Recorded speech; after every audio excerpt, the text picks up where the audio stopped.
Olá, sejam todos muito bem-vindos ao BMC Business de hoje. Meu nome é Gabriel Monteiro, vou lhes acompanhar nesta próxima hora de conversa com os principais executivos de algumas das principais companhias de capital aberto do mercado brasileiro. Por aqui a gente vai tirar dúvidas, vai esclarecer o funcionamento do modelo de negócios dessas empresas e, claro, atender a todos os pontos, traçar perspectivas sobre o segmento e, claro, sobre todo o setor. Hoje vamos receber a Aura Minerals, mas antes vamos conhecer um pouco mais sobre a companhia.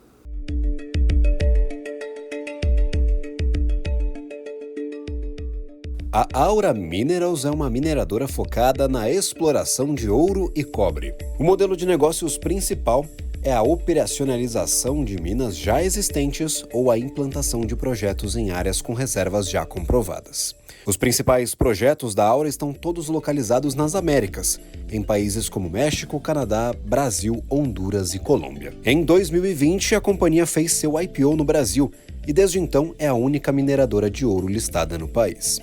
Aqui, negocia por BDRs. O código listado do representativo é Aura 33. Suas ações são listadas na Bolsa de Toronto, no Canadá. À época da oferta primária, os objetivos eram claros: utilizar os recursos levantados para reforçar a estrutura de capital da empresa, expandir os ativos operacionais e atingir as 400 mil onças de produção até 2024, praticamente dobrando seus números. Recentemente, a ameaça da inflação mundial, a estabilidade da economia global ainda sob dúvida e os conflitos que estouraram nos últimos anos elevaram a demanda por ouro como reserva de valor e levaram a commodity para o maior patamar da história, beneficiando a receita da Aura. Agora, o desafio é continuar a cumprir com a agenda de otimização da operação, aumentar a produção e aproveitar o bom momento para expandir.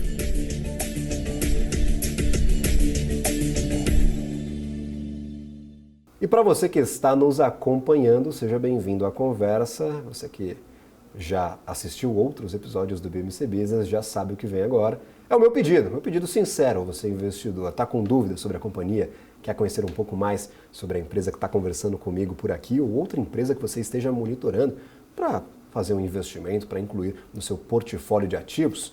Tem um canal especial, é o canal de Relações com Investidores, é um canal direto de comunicação da companhia com os seus acionistas. Lá há um compilado dos seus balanços operacionais, há um histórico bastante amplo destes balanços operacionais das empresas, o funcionamento do seu modelo de negócios, quais os riscos que a tese está exposta e, claro, todas as informações oficiais diretamente a você. Então acesse o canal de Relações com Investidores. A partir de agora, para essa nossa conversa de Aura Minerals, a gente vai utilizar bastante informação que está presente neste canal oficial.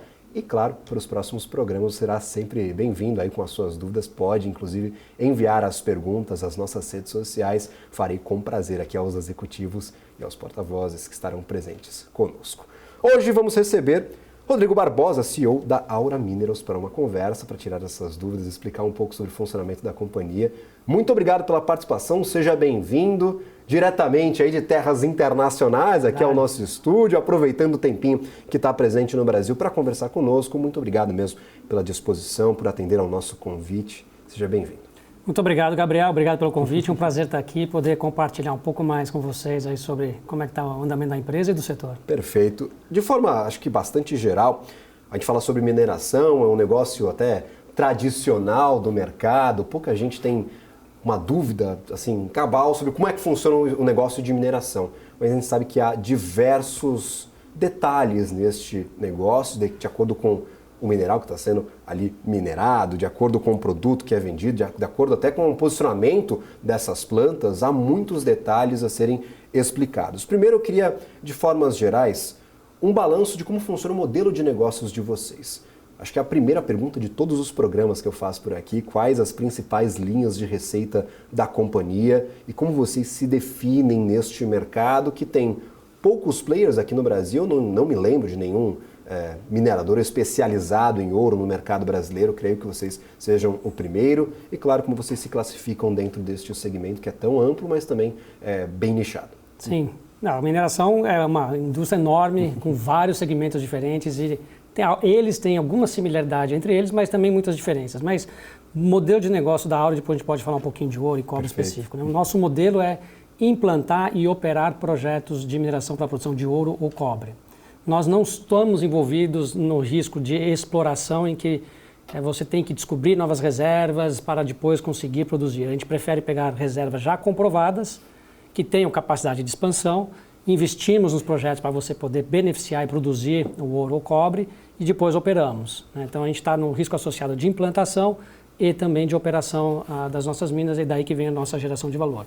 A pesquisa ela é importante, a gente está sistematicamente fazendo, mas não é ela que vai dobrar o tamanho da companhia, triplicar o tamanho da companhia. Esse risco a gente não toma, está mais ligado às empresas júniores.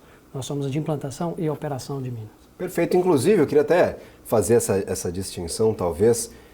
Você mencionou as empresas júniores, quando a gente pensa em outras commodities, as júnior são as empresas que acabam captando os projetos já talvez maduros e operacionalizando de forma mais intensa. O trabalho de exploração fica para as majors, aquelas maiores empresas do segmento. Acho que a lógica se inverte aqui para o mercado em que vocês estão atuando, e eu queria justamente entender onde vocês enxergam esses potenciais, como vocês fazem para crescer com a companhia, já que não buscam por estas, talvez vocês vão atrás das reservas já comprovadas. Então, este crescimento, essa melhora no balanço, que é sempre buscada pela empresa, está na operacionalização dessa estrutura, e não necessariamente em descobrir novas frentes a serem exploradas. Exato. Ainda que tenha descobertas, Perfeito. E a gente tem colocado e tem conseguido aumentar nossas reservas e recursos, e tem projetos que a gente está desenvolvendo, nossa maior geração de caixa, nosso maior valor está apoiado na operação das minas já existentes ou na implantação dos projetos.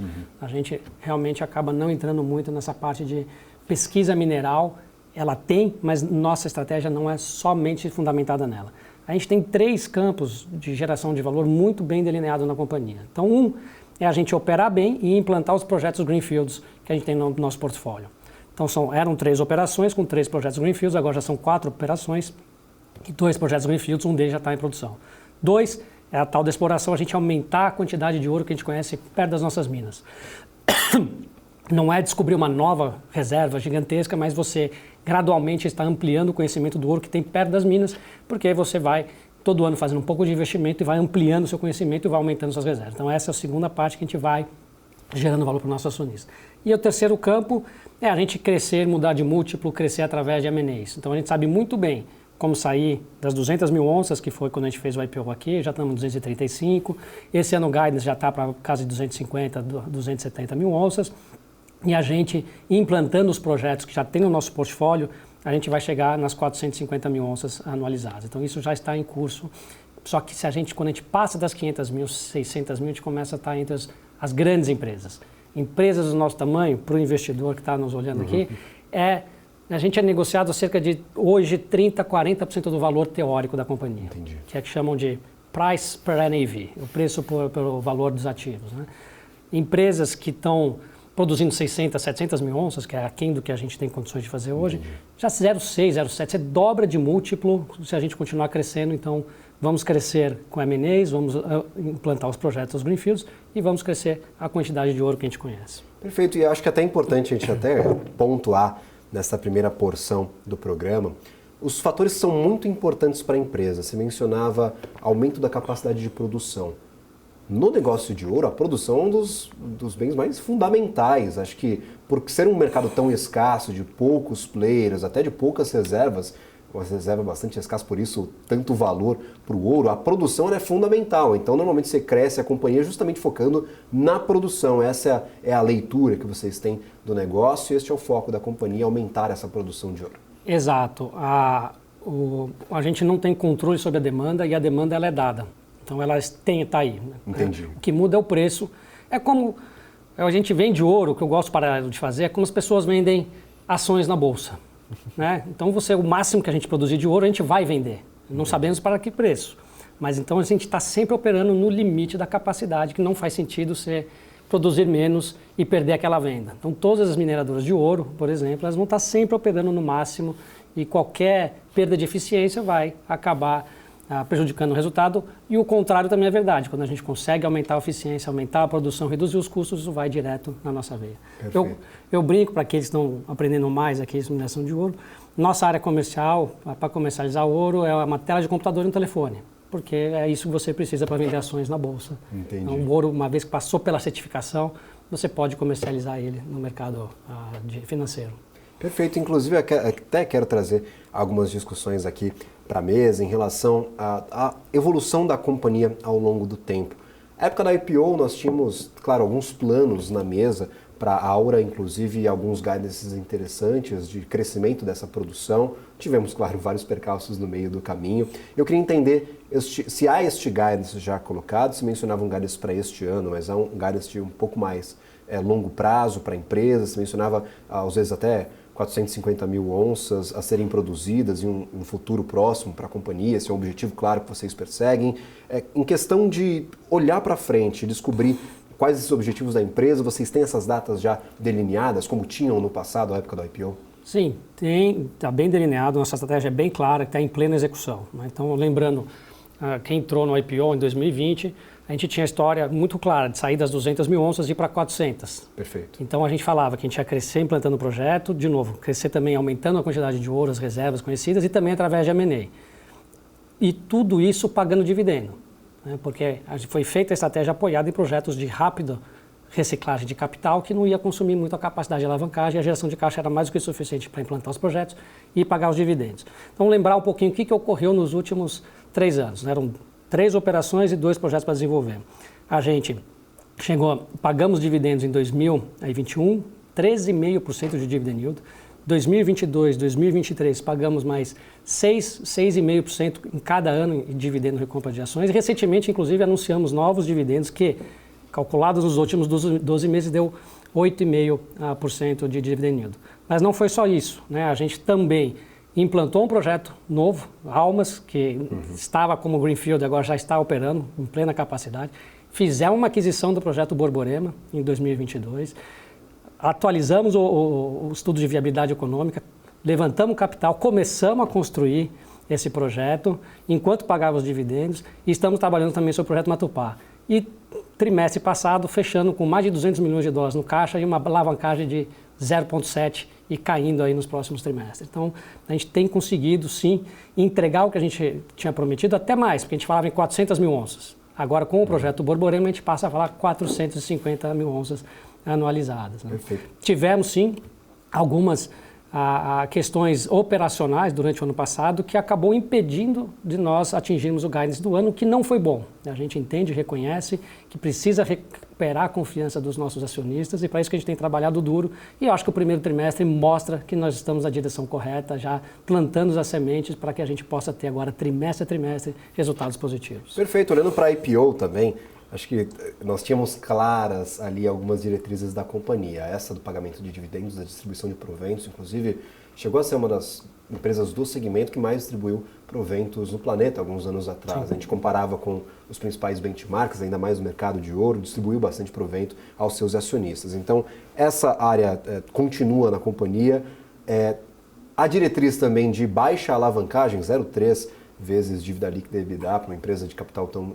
que necessita de capital para a montagem dos projetos também é considerado uma alavancagem bastante baixa, então ainda está presente nessa diretriz que foi conversada anteriormente, lá na época do IPO, era um dos pontos principais da tese, crescer sem grandes aventuras, sem necessidade constante de capital, que hoje a alavancagem é palavrão para o mercado financeiro, né? A gente vê diversas iniciativas que, quando relacionadas à alavancagem, acabam sendo descontadas em tela porque o investidor não quer saber de dívida dentro da companhia. E essa questão também do aumento da produtividade, da produção de ouro e também de cobre dentro da planta, dentro das plantas da Aura Minérios. Então, essas diretrizes elas continuam todas de pé desde o IPO, a gente não teve nenhuma mudança radical para o modelo de negócios, dá para interpretar nenhuma mudança, pelo contrário. Teve mais uma aquisição, mais um projeto, mais crescimento e agora...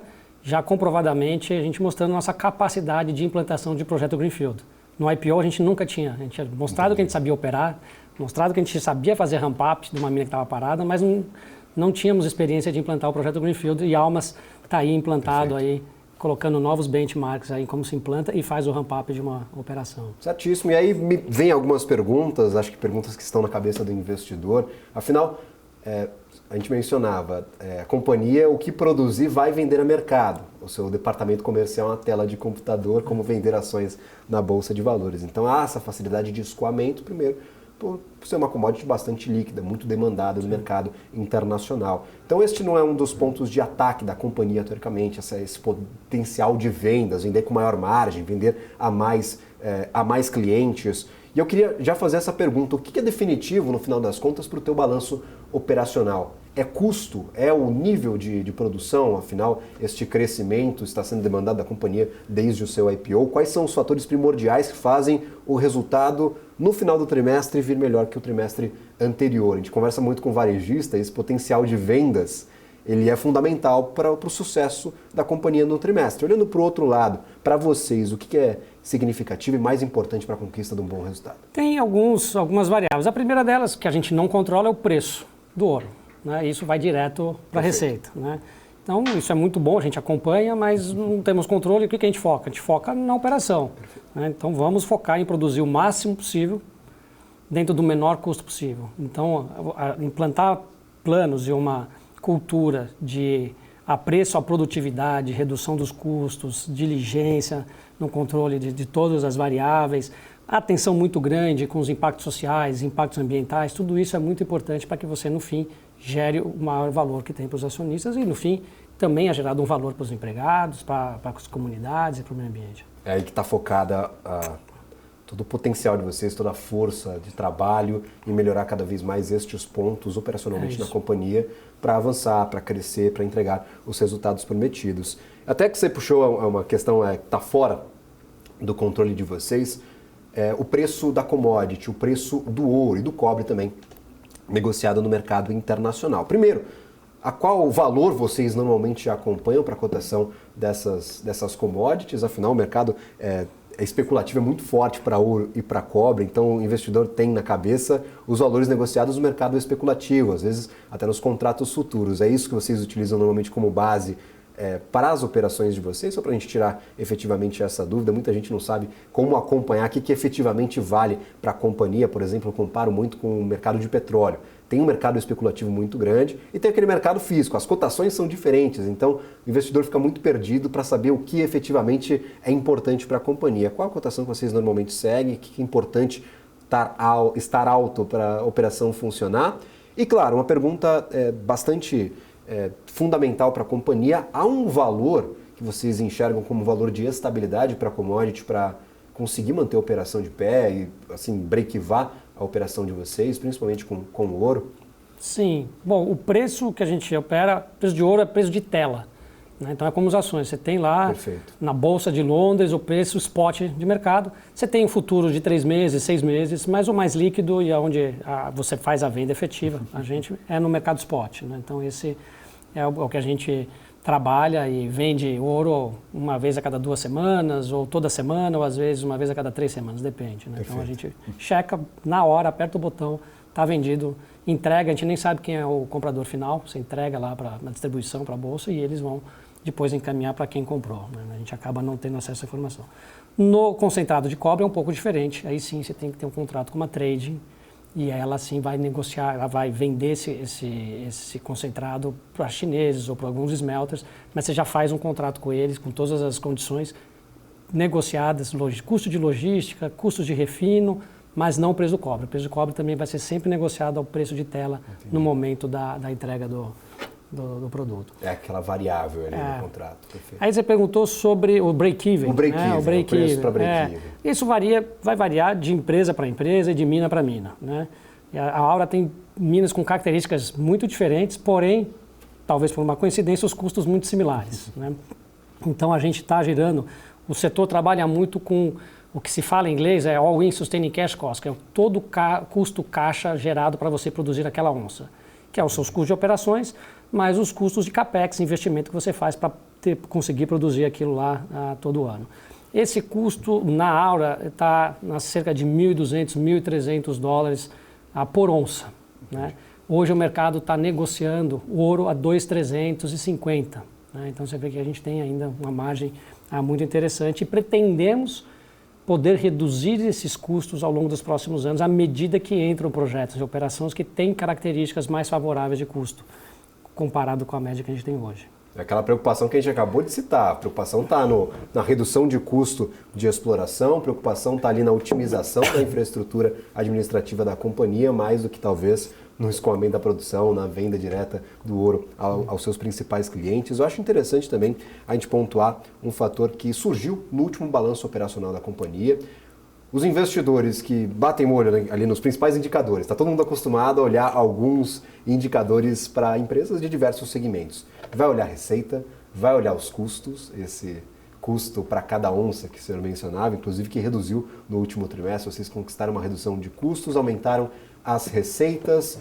O CAPEX ele aumentou em relação ao ano anterior, mas por conta de um projeto específico, então já estava nos planos da companhia fazer essa aplicação de recursos para expandir a operação. Mas quando a gente olha para o resultado líquido, nós tivemos um resultado negativo e bem mais negativo ali em termos gerais do que alguns trimestres anteriores.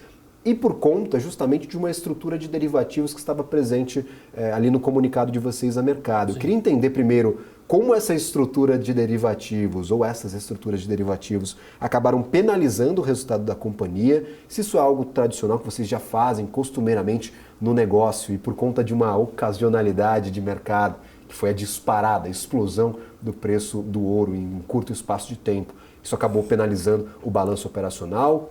Eu queria entender realmente o que aconteceu para os indicadores fundamentalistas, que o pessoal gosta de dizer no mercado, terem melhorado, mas o resultado líquido, aquela última linha, ter piorado em relação ao primeiro trimestre do ano passado e também ao quarto trimestre do ano passado. Tá, esse é um ponto importante e vai estar presente nos nossos resultados aí ao longo dos próximos trimestres. Primeiro, acho que é interessante a gente falar e entender um pouco a origem desses derivativos. Perfeito, fica à vontade. Por que nós montamos isso?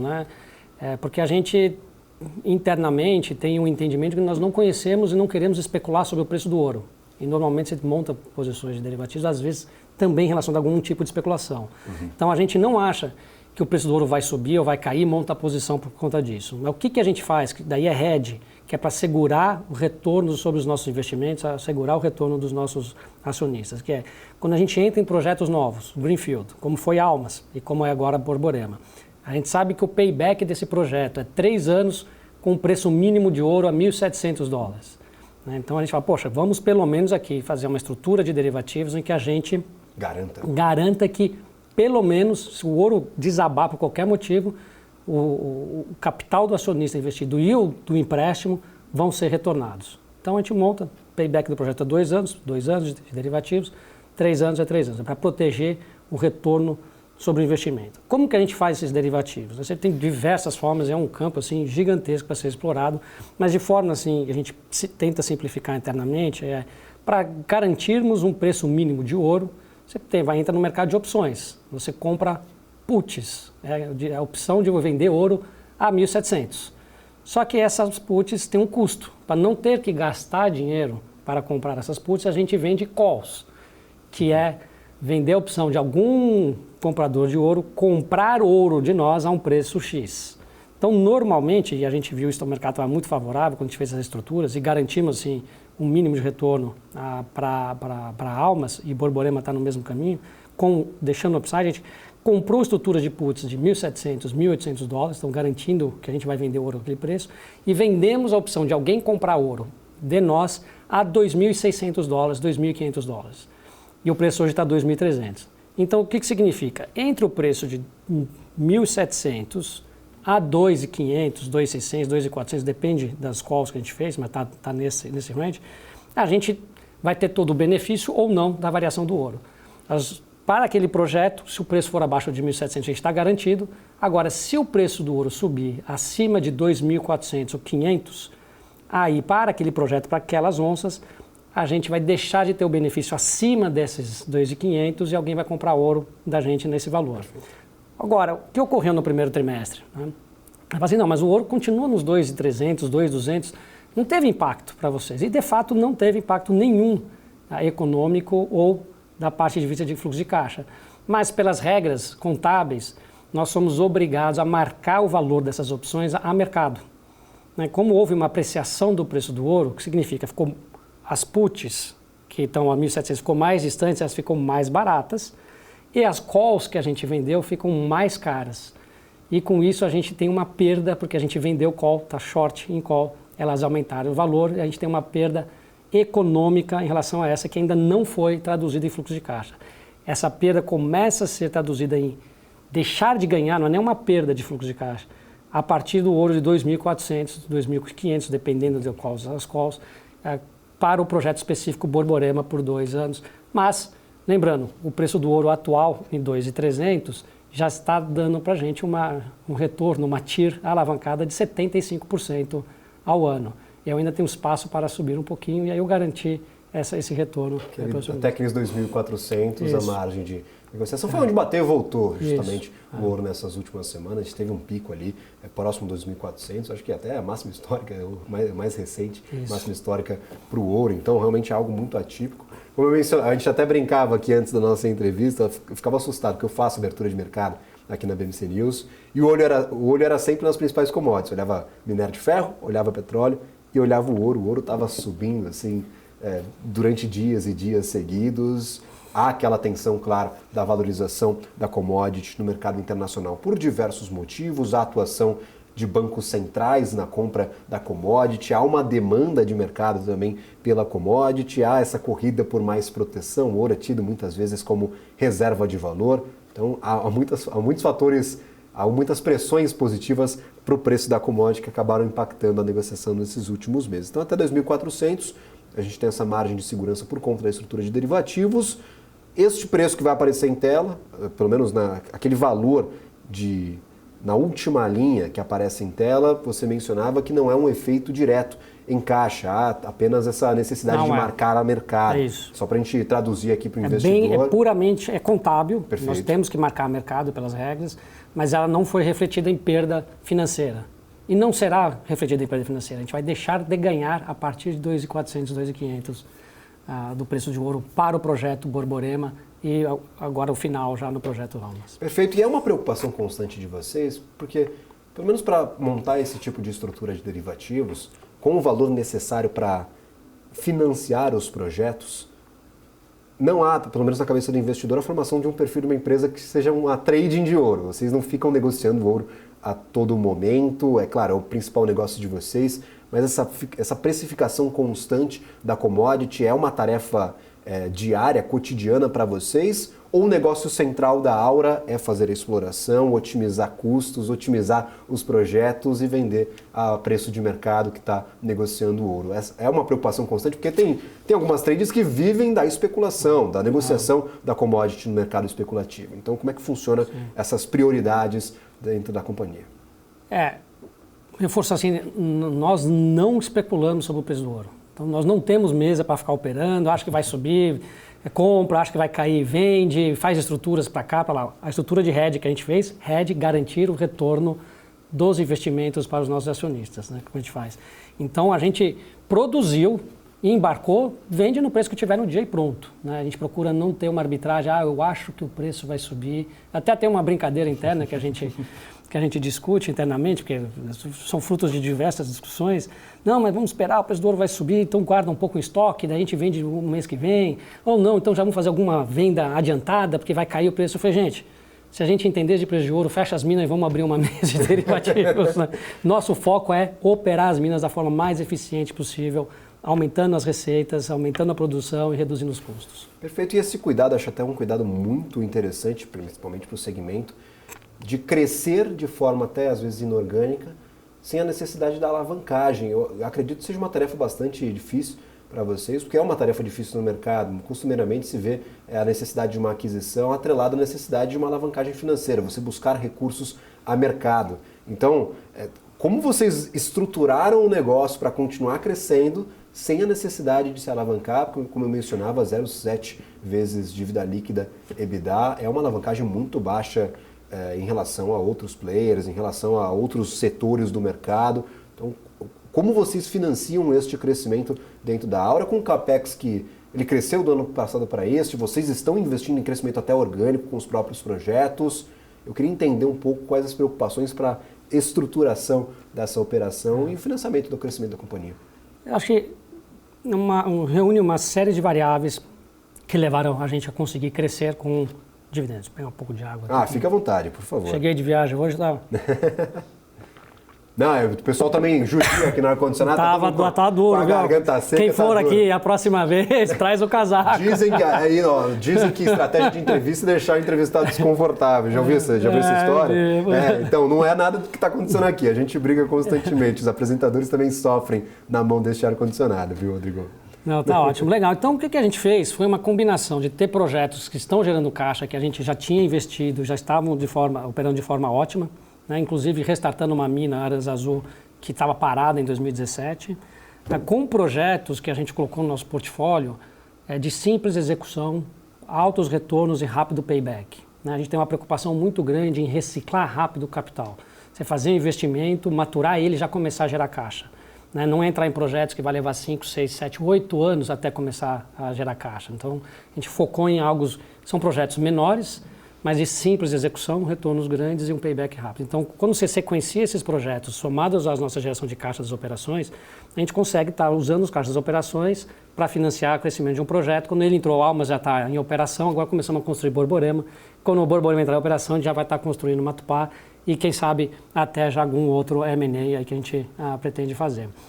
Então, essas características dos nossos projetos de ter rápido payback, somada à geração de caixa, consegue deixar essa equação para a gente que não é trivial, né? Muitas vezes eu sou questionado, não é possível que vocês consigam ter o maior dividendo do mundo, como você colocou, e foi o maior dividendo do setor de ouro no mundo em 2028, e 22, 23 não está muito longe, também está lá entre os maiores, aí ainda está mais do que dobrando de tamanho, né? Então isso se deve a essa estratégia de focar no simples, projetos menores, de fácil execução e rápida essa reciclagem do capital.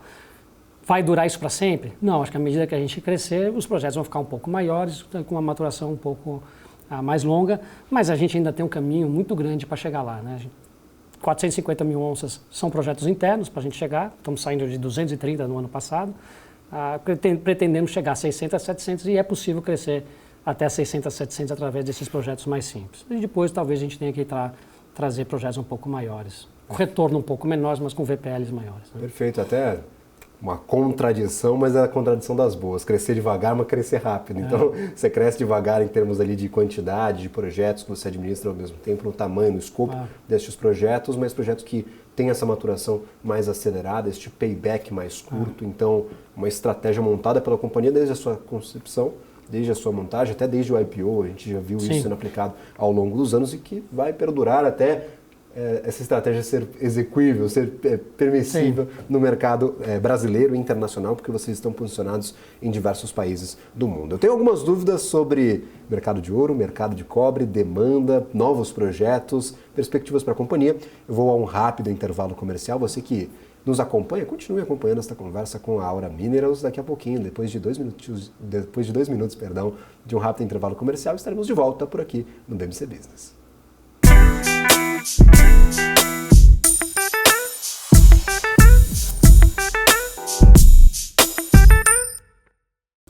Estamos de volta ao BMC Business e de volta também com a conversa com a Aura Minerals. Eu estou aqui com o presidente da companhia. Seja bem-vindo, Rodrigo, novamente a essa conversa.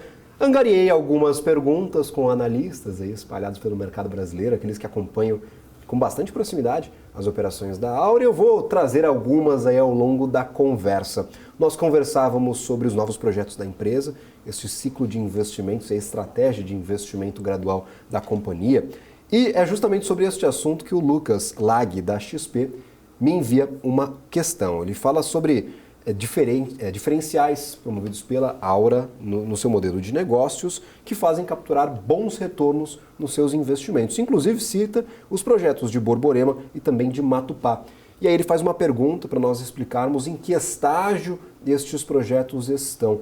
Já que a gente mencionava estes projetos no bloco anterior, na nossa última conversa, para a gente especificar efetivamente em que estágio de investimento eles estão e quando devem começar a gerar retornos para a companhia, tanto Borborema quanto Matupá. Por favor, Rodrigo. Tá, então, voltando até um pouquinho, né, nosso crescimento apoiado em desenvolver 3 projetos greenfields. Perfeito. O primeiro deles, Almas, implementado, on time, on budget, já operando no full capacity, né? O segundo deles é o projeto Borborema, que a gente iniciou a construção em meados do ano passado, no 3º trimestre, já está a mais de 30% avançado e já indo para a fase a mais do segundo semestre final e pretendemos começar a fazer o ramp-up de Borborema, ou seja, concluir a construção no primeiro trimestre do ano que vem. Aí faz o ramp-up durante 6, 7, 8 meses, para estar já em full production no segundo semestre do ano que vem. Então é um projeto que também vai ser implantado, veja a rapidez, né? Tem começar a implantar e começar a produzir em menos de 2 anos e depois em full production em menos de 6 meses, né? Então isso permite a gente a ter essa reciclagem de capital. O terceiro projeto, o Matupá, ele já tem o feasibility study pronto, né? Já, a parte de engenharia já está bem avançada, está em fase final de licenciamento, a gente pretende obter as últimas licenças aí até o final de julho para poder iniciar a construção aí já no segundo semestre desse ano e ele aí entra em produção no final de 25. Perfeito. Então, acho que explicada é a relação com os projetos, são pontos importantes para entendermos a tese de investimento da Aura e até os seus balanços operacionais, quais fatores ali o investidor deve ficar atento para a fluidez necessária para esses projetos e também os seus prazos, porque são super importantes para a companhia. Agora, voltando um pouco ao mercado de ouro e cobre, que são, acho que, os dois principais produtos negociados por vocês, explorados e negociados pela Aura, eu conversei com alguns analistas, dentre eles a Ledelara, que é sócio-diretor da Pine Agronegócios. Eles tradam muito a commodity, eles operam muito a commodity e prestam consultoria para alguns produtores rurais, mas também acompanham o mercado de commodities em geral, principalmente aquelas negociadas em tela, com bastante proximidade, no caso, ouro e cobre. Sobre o ouro, ele me perguntava justamente o seguinte, sobre alguns fatores que podem pressionar ainda mais a negociação da commodity no mercado internacional. Dentre eles, uma possibilidade de cortes de juros nos Estados Unidos, que devem começar neste ano.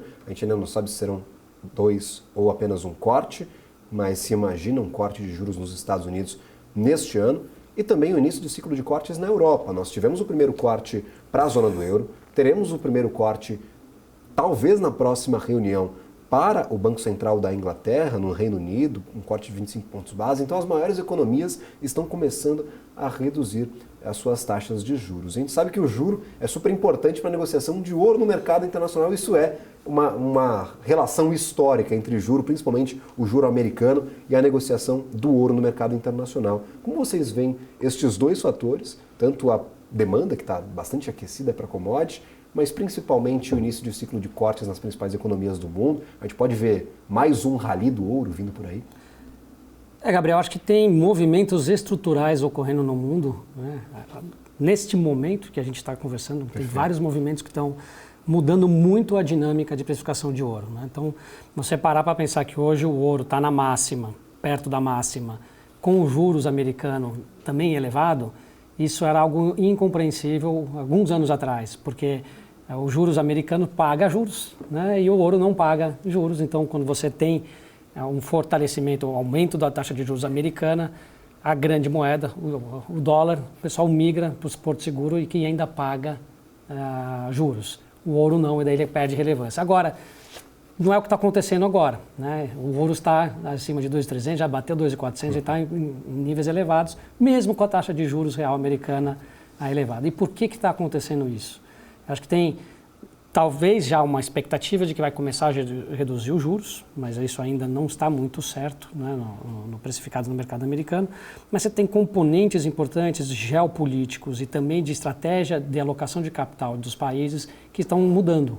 Então você pega as consequências da guerra da Ucrânia com a Rússia, onde o mundo bloqueou todas as reservas russas em dólares em todos os lugares, inclusive a Suíça, que sempre foi no meio do caminho, nunca assumiu o partido, confiscou mais de 250 bilhões de dólares russos, que agora estão sendo usados para financiar a guerra para a Ucrânia contra os russos. Então imagina a felicidade que está qualquer outro país que não tenha vontade de ficar tão próximo dos Estados Unidos, primeiro deles China, né? A gente vê a ascensão da China, uma vontade de desafiar um pouco mais a onipresença dos Estados Unidos, e eles claramente não têm mais uma estratégia de estar sempre comprando o Treasury, eles foram os maiores financiadores no mercado americano por décadas. Sistematicamente a gente vê ao longo dos últimos trimestres a China vendendo Treasuries e tendo que fazer outras alocações desse capital também para ouro. Então é esse movimento que a China começa a fazer, ela traduz muito uma reação no mundo inteiro, em que muitos dos bancos centrais não querem estar apoiados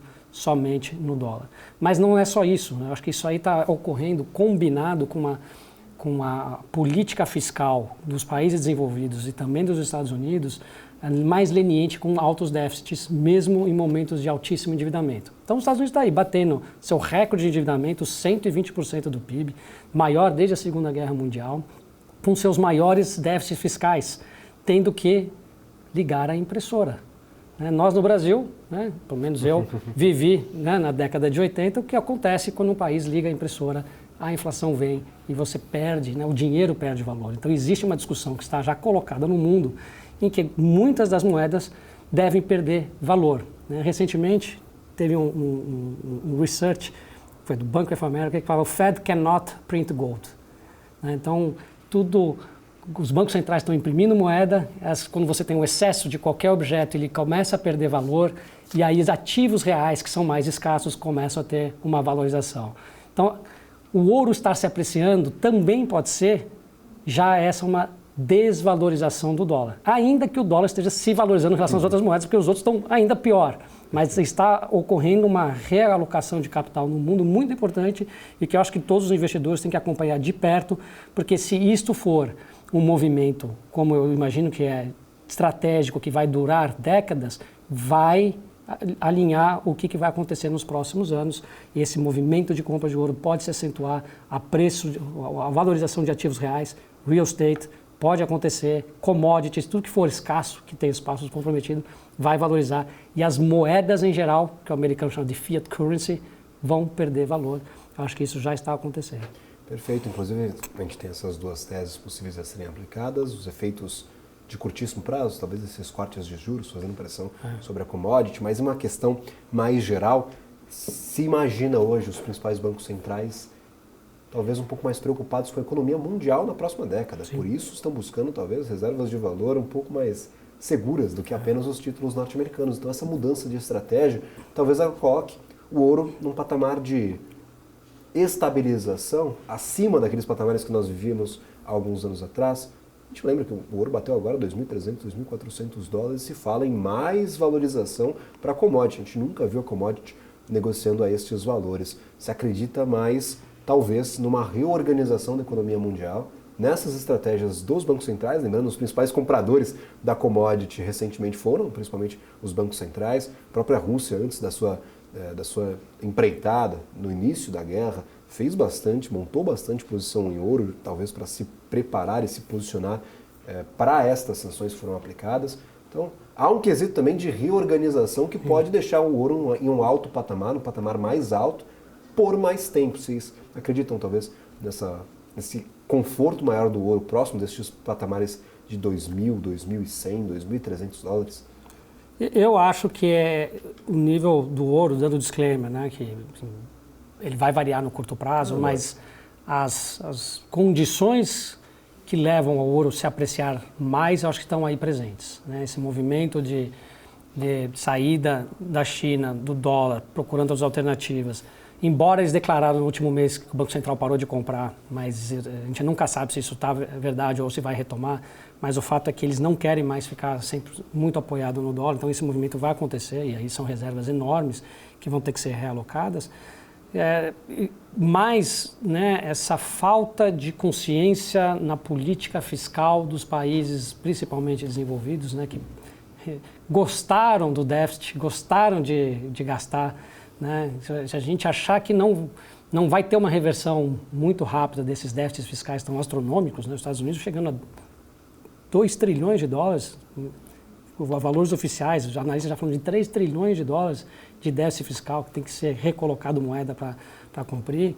Se não for revertido esse cenário, o euro vai continuar, sim, a se apreciando. Então, e o que a gente viu é que os políticos que estão atuais e toda a estrutura governamental viciou no déficit. E você reverter isso, a gente sabe que é difícil. O Brasil conseguiu, a Argentina está aí lutando. É doloroso. Talvez eu vejo discussões que países que passaram por dificuldades têm até mais facilidade de fazer esse ajuste, porque os que estão aí desenvolvidos nunca tiveram que fazer esse ajuste e agora vão ter que colocar o dedo na ferida. A pergunta é quando vão colocar e se vão colocar. Justamente nós tivemos um levantamento recente da World Gold Consult, justamente apontando essa possível volatilidade, instabilidade para as economias mundiais nas próximas décadas, na próxima década em específico. Sim. E como um fator dessa pressão positiva sobre o ouro, então até nas entidades que acompanham o mercado com bastante proximidade, ainda há essa preocupação com a economia global e, claro, a pressão sobre a commodity, que é cada vez mais escassa, essa dificuldade também de encontrar novas reservas. Tem muito pouco ouro no mundo, acho que é um fator também para a gente discutir por aqui. Primeiro, antes dessa discussão específica, eu acho que eu gostaria de abrir um pouco mais, até falar de forma mais fundamental sobre o processo de mineração de ouro, de busca pelo principal produto de vocês. Se imagina que nas próximas décadas o ouro vá seguir essa tendência de valorização, essa permanência em altos patamares, mas também que os custos para mineração eles aumentem, mesmo com as buscas incessantes das companhias por reduzirem os seus custos, os custos projetados para daqui a uma década eles vão aumentar. Mesmo com o ouro mais apreciado, se imagina na cabeça da Aura, principalmente, uma margem menor por conta desse spread cada vez mais achatado, os custos de mineração mais altos e também o ouro num patamar um pouco mais alto do que víamos há algumas décadas?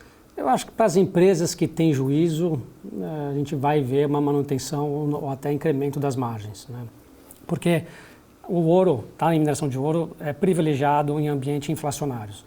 Teoricamente, o ouro ele vai apreciando na inflação e aí você vai tendo seus custos aumentando, mas aí você também tem a receita aumentando, então sua margem... Perfeito. Sua margem vai ligeiramente, vai seguindo essa apreciação, tanto das receitas quanto do ouro. Perfeito. Agora, o que existe, né, de forma estrutural no mundo é que o ouro mais fácil já foi minerado. Né? Então, sempre tende a ficar mais difícil, a menos que você descubra novos grandes depósitos que não tem ocorrido, até pela falta de investimento que houve no setor. Então, na média, as mineradoras estão cada vez operando com teores menores, ou seja, você produz menos pela mesma massa movimentada, pelo mesmo custo você produz menos, e isso aumenta os custos estruturalmente. Ou você vai acessar ouro que estão mais em profundidade, que você tem mais custo para chegar lá. Então, estruturalmente existe, além da inflação, que você corrige no preço, aí você pode sim você ter um aumento dos custos para essa questão de redução dos teores e um aumento de capex para você acessar aquele ouro. Né? No caso da Aura, isso pode acontecer esporadicamente numa mina ou outra, mas os nossos projetos já estão aí, já são conhecidos os teores, já são conhecidos qual vai ser a relação estéreo-minério, já são conhecidos qual vai ser o custo. Então a gente tem já todos os feasibility studies aprovados e publicados, e esses estudos não são só obras nossas, a gente faz com apoio de consultorias externas, mas para publicar um feasibility study dentro das regras canadenses, que é o 43101, por exemplo, é quase que publicar um balanço auditado. Né? Tem que ter os técnicos certificados, os laboratórios certificados, seguir todo um processo. Então, tudo isso é muito conhecido na nossa indústria. Né? Eu acho que a gente tem oscilações, vai ter oscilações de produção de um trimestre para o outro, porque a natureza não é homogênea, tem horas que entra em teores maiores, tem horas que entra em teores menores, mas tudo isso é conhecido, o que não pode ter surpresa. A volatilidade está aí, você tem trimestres que vão ser melhores, trimestres que vão ser menores, esses são conhecidos. Aí, de vez em quando, aparecem os desafios operacionais, um contratista que acaba perdendo produtividade, ou você erra em algum assessment numa devida área, mas isso não é a regra, não deve acontecer, a gente tem que trabalhar para que não ocorra. Né? E a regra dentro de casa é errar, se for para errar rápido. Nós já tivemos alguns projetos descontinuados. Erre rápido, exatamente, e a gente tem que se orgulhar dos erros que a gente comete, né? Porque todos cometemos. E quando você não se orgulha deles, senão você não reconheceu que você errou, e aí não teve a oportunidade de aprender e não repetir o erro. Então, acho que saber errar é importante. Acho que é uma máxima interessante para o investidor que está nos assistindo. Saber identificar um erro também é uma virtude. Sim. Você vai pagar uma consultoria milionária para entrar na tua empresa e apontar onde estão os erros. Às vezes você sabia daquele prejuízo, daquele erro que estava ali no seu modelo de negócios, mas por não saber identificar, assumir o erro e corrigi-lo rapidamente, ele acaba ficando. Então, saber errar rápido, identificar onde estão os gargalos é também uma virtude primorosa nesse setor. Errar rápido é uma regra na hora, né? Sim. A gente tem essa vontade de inovar, de ousar mais, e isso você tem que permitir também o erro. Né? Perfeito. Certíssimo. E aí, acho que cabe para essa porção final do nosso programa falar um pouquinho sobre essa escassez natural do ouro. Se fala em escassez do ouro há muitos e muitos anos. É um metal precioso justamente porque ele está em escassez no mundo. Há poucas reservas descobertas, há pouco investimento, inclusive foi feito nas últimas décadas por conta dessa vontade realmente de se afastar um pouco dessas pesquisas e por conta da dificuldade de encontrar novas reservas. A gente vai começar a viver daqui a algum tempo efetivamente essa dificuldade de explorar ouro por falta exatamente na natureza, e aí vem aquela conversa que nós já tivemos. Fica mais fundo para você acessar uma reserva, fica mais caro para você manter a tua produção. A escassez é uma realidade para este mercado e para os players que estão hoje atuando nele? Totalmente. Né? Alguns números, curiosidade, né? Porque a escassez do ouro, desde que o ser humano começou, né, a encontrar e minerar ouro, até hoje, se juntar todo o ouro que já foi produzido, dá 2 piscinas olímpicas. Né? Então isso mostra um pouco o quanto que é difícil encontrar e produzir. E isso tem se atenuado logo ao longo do tempo, porque o mais fácil já foi. Né? Se você pegar a época dos portugueses, né, centenas de anos atrás, as minas dele que não tinham tecnologia, operava com teores de 100 gramas por tonelada, 150, 80, né, com teores altos. Né?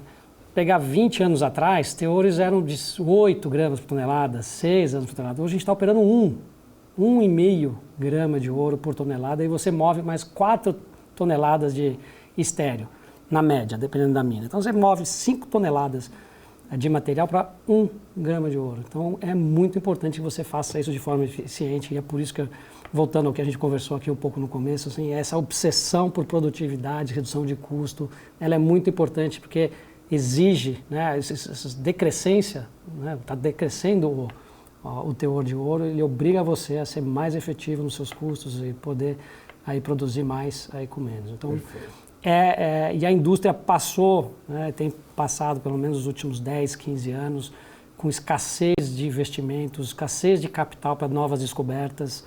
Então você não tem visto grandes descobertas aí no mundo. Então isso também tem contribuído para essa menor produtividade, menor produção das empresas em geral no mundo. Se pegar exemplos das consequências disso, né, a gente, quando começou o projeto de transformação da Aura, tinha um custo caixa total na casa de 1.100, 1.200 e a gente era terceiro quartil.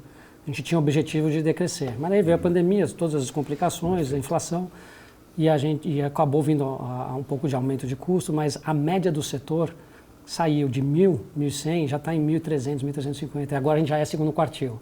Não porque a gente conseguiu reduzir, mas não deixamos aumentar, porque controlamos bastante a inflação. Então, a média de custos tem subido bastante em função não só da inflação, mas também dessa redução do teor e dessas maiores dificuldades em operar as minas. Há motivos claros para essa redução de investimento na procura por novas reservas? Você acredita que uma commodity mais apreciada no mercado motive, talvez incentive novas pesquisas, ou realmente é algo que a gente vai ter que trabalhar bastante as reservas já descobertas e, por exemplo, aquelas reservas próximas das reservas já conhecidas no mercado, por exemplo, para a gente partir a partir de agora? Você tem um motivo claro na cabeça de por que a gente parou de pesquisar? Eu acho que o preço do ouro 10 anos atrás estava um pouco mais retraído e nessa última década, $1.200, $1.300, isso acabou não atraindo novos investidores para continuar investindo e você descobrir novos depósitos é um capital de risco. Né? Esse que é onde a gente não entra de forma importante, já entra quando já está descoberto, porque você pode investir lá 30, 40, 50 milhões de dólares para descobrir uma reserva, não achar e acabou. Então você precisa de um capital com apetite a risco para que esses projetos sejam descobertos e depois as grandes possam entrar. Né? E esse capital que veio muito do Canadá, veio muito da Austrália na década de 2000, 2005, 2010, ele sumiu. Né? Eu acho que o canadense foi mais para fintech, cannabis, outras situações aí de risco e o setor de ouro ficou um pouco quase que abandonado. Né? Então, o que houve de investimento foi muito baixo. Né? Não espera-se que tenha novas descobertas relevantes, pelo menos nos próximos 5 anos. Né? Agora a gente vê um início do movimento de aumento de investimentos para novas descobertas, mas aí leva-se, né, a média no setor, você começar a pesquisar e você produzir, era 6, 8 anos, já está mais de 10 anos. né? Então são processos de longa maturação.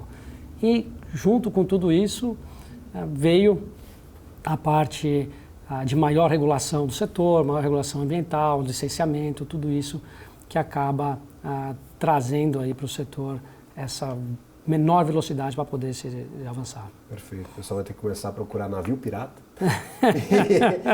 e tesouro templário. Tem uns por aí, viu? Tem empresas pessoal especializadas em achar os navios afundados, estuda história e vão lá mergulhador. Vai o mergulhador para achar. Vai, se achar é deles mesmo. A hora que falta na terra, a gente começa a procurar no mar, faltar no mar, vai para outro lugar para procurar. Realmente a escassez é um fator curioso, vamos aguardar o que acontece nos próximos anos, mas realmente muito difícil, dificultado este investimento de alto risco para a procura de reservas. Última pergunta aqui, fundamental para a gente resumir toda essa nossa conversa. Pensando, Aura, daqui para frente, quais os objetivos claros da companhia, como vocês imaginam a empresa daqui a alguns anos? É pergunta de RH, mas eu estou aqui para fazer as perguntas de RH para as companhias, para a gente entender um pouco mais sobre o perfil de cada uma delas que passa por aqui. Daqui a alguns anos, quais os objetivos principais de vocês? A gente falou sobre alguns deles ao longo dessa conversa. Está muito claro, né? A estratégia está traçada, agora a gente está mais na parte de execução da estratégia. Então, desenvolver os projetos com eficiência, on time, on budget. O primeiro foi feito, o segundo está em curso, tem o terceiro aí para ser desenvolvido. 2, aumentar a quantidade de ouro que a gente conhece nos nossos depósitos. A empresa investiu muito pouco no passado, é uma empresa que vem com deficiência de geração de caixa. Então, ainda que a gente já tenha reservas de ouros comprovadas, ela pode se estender. A gente não testou o limite delas. Então, a gente está começando a investir mais para poder aumentar a quantidade de ouro, que, no fim, é o valor que a gente tem, é poder produzir. E o terceiro é trazer mais crescimento através de M&As. A gente mudar o tal do múltiplo, né? Sair do 0,3 NAV para 0,6, 0,7, nós dobramos de múltiplo se a gente conseguir continuar crescendo. Sabemos como chegar nos 450 mil, mas queremos ir adiante, né, para poder mudar de múltiplo efetivamente, precisa chegar nas 600, 700, 800 mil onças. Temos um time preparado, né, temos um balanço fortalecido, temos um conselho com uma visão clara de onde quer chegar. Então, acho que está tudo bem alinhado para que a gente consiga atender os 3 pilares e destravar valor para os nossos acionistas ao longo dos próximos anos. Perfeito. Rodrigo, que prazer enorme tê-lo por aqui, seja sempre bem-vindo ao BMC Business. Já vou fazer outros convites que eu tenho várias dúvidas sobre o segmento, sobre a Aura. Vamos acompanhar aí o desenvolvimento desses novos projetos, o crescimento da companhia ao longo dos anos. Muito obrigado pela participação. Muito obrigado, um prazer estar aqui. Este foi Rodrigo Barbosa, CEO da Aura Minerals, e você que nos acompanha. Lembrando, semana que vem tem mais BMC Business. Todas as semanas recebemos uma companhia de capital aberto aqui na nossa programação. Mande as suas perguntas, ficou com dúvida em relação à Aura Minerals, visite o site de relações com investidores, busque pelo contato direto com a equipe da Aura. Fique à vontade para tirar essas dúvidas. Ou, claro, mande uma mensagem às nossas redes sociais, @bmc.news. Eu agradeço imensamente a participação. Até a próxima semana. Tchau, tchau.